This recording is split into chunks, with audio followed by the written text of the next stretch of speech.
Republic Act 1903, or also known as the Ecology Solid Waste Management Act of 2000s. So what is Republic Act 1903?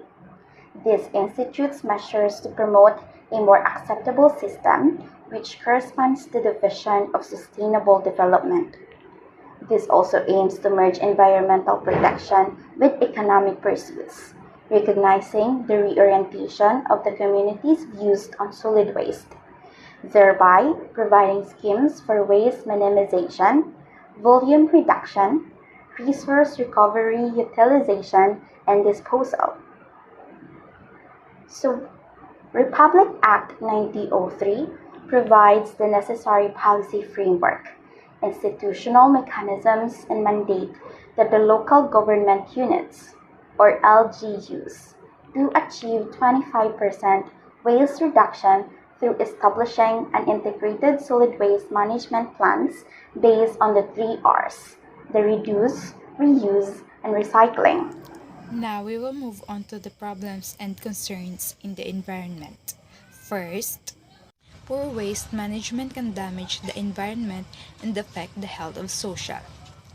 Poor waste management, ranging from non-existing collection systems to ineffective disposal, causes air pollution, water and soil contamination. Open and unsanitary landfills to contribute to contamination of drinking water and can cause infection and transmit diseases. The dispersal of debris pollutes ecosystems, and dangerous substances from electronic waste of industrial garbage puts a strain on the health of urban dwellers and the environment. Another concern is poor waste collection leads to environmental and marine pollution and can block water drains. This can result to flooding and other standing waters in waste items, favor cholera and vector-borne diseases such as malaria and dengue. These diseases are caused by the mosquitoes who carry the virus. According to World Health Organization, cases of malaria-related deaths have grown to more than 435,000 people annually, while dengue has been identified as one of the most dangerous and fastest spreading mosquito-borne viral diseases in the The world. following are the interaction between human population and the ecosystem. This interaction can be divided into two categories. The first category is human behavioral changes as a result of environmental factors. This includes protection from climatic consequences such as flooding, growing specific crops for specific types of locations, for example, hot versus cold climates, and third, irrigation and farming. Humans are fully dependent on Earth's ecosystems and the services it provides, such as food, clean water, disease, and climate regulation. When an ecosystem service is abundant relative to the demand, a marginal increase in ecosystem services generally contributes only slightly to human well-being or may even diminish it. But when the service is relatively scarce, a small decrease can substantially reduce human well-being. The second category is human behavior changing the environment. This includes overpopulation, pollution of air, water, and soil, deforestation that also leads to loss of biodiversity and endangering of species and extinction of animals. Also, it includes climate change, global warming, and increase of sea levels.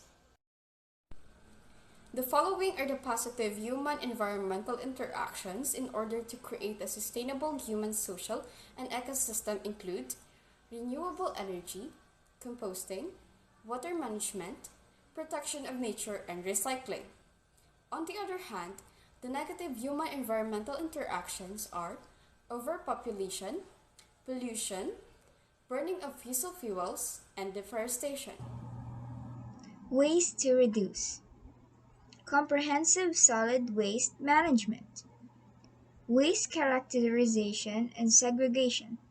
The solid waste generated within the area of jurisdiction shall be characterized for initial source reduction and recycling element of the local waste management plan.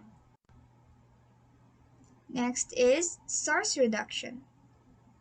This refers to the methods by which the LGUs can reduce a sufficient amount of solid waste disposed within 5 years. Next is collection and transport of solid waste. The geographic subdivisions are taken into account in the coverage of the solid waste collection area in every barangay, ensuring 100% collection efficiency within 24 hours from all sources. Here are the examples of the solid waste management program of the municipality of Tigbawan. Conducting information education campaign or IEC on solid waste management and conduct waste analysis and characterization study or WACS. Penro conducting information education campaign or IEC on solid waste management and the greening program. Conducting PTA orientation in ecological solid waste management and national eco savers program in a specific school in the municipality. Conducting a solid waste management and alternative technology seminar to the teachers and students in a specific school in the municipality, and conducting cleanup drive or joining the Limpio Iloilo, a province-wide convergence cleanup program wherein 52 barangays in the municipality participated on the said activity program. As a summary, in the Philippines, solid waste management or SWM is considered as one of the most significant environmental issues. Irresponsible waste management can harm both the environment and the people living on it. In order to help manage or minimize our waste, there is an act known as RA or Republic Act 9003 or Ecological Solid Waste Management Act of 2000, which establishes a variety of ecological solid waste management programs, most of which are based on the 3 Rs, the reduce, reuse, and recycle. Human activities contribute significantly in waste management. Recognizing the effects of improper management, garbage crisis can be prevented by practicing waste characterization and segregation at source, proper collection and transfer, recycling, and composting as mandated by the law. And based on what I've seen and experienced, I can see that the LGUs or the local government units have been supporting this act and taking actions to reduce any potential consequences to the population's health and the environment. By practicing proper waste management or disposal and joining other programs related to that as well, therefore, I conclude that this act is very effective in bringing the people in the community together and promoting a healthy environment for everyone.